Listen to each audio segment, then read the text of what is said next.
Isabel, talking to you from Morinville Community Library, and I have some super news to announce. Our STEAM boxes are back in business.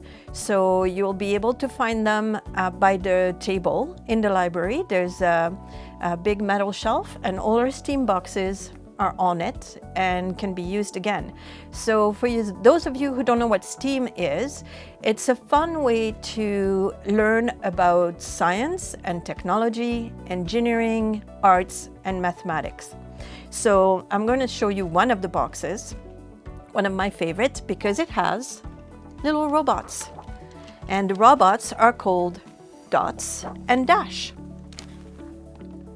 There you go. So this would be a technology box where you can learn about coding and using mathematics to do the coding and get Dot and Dash to do all kinds of things. There's even a xylophone in the box that they can play. So if you're interested in having a fun afternoon with your family, with the kids, come on down to the library and come and try out some of our STEAM boxes. There's all kinds of them. All of them are lots of fun. So our STEAM boxes were generously sponsored by some awesome people and businesses in town.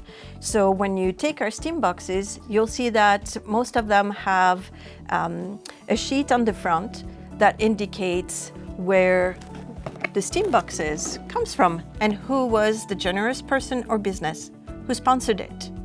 So thank you again to all the sponsors of our STEAM boxes. We really appreciate it, and we couldn't do business without you. And the residents of Morinville, thank you for giving them the opportunity to do some fun discovery and learning. And if it's a rainy afternoon during the summer, what better way to spend your time but learning about science, technology, engineering, arts, and mathematics in a fun way. We'll see you there.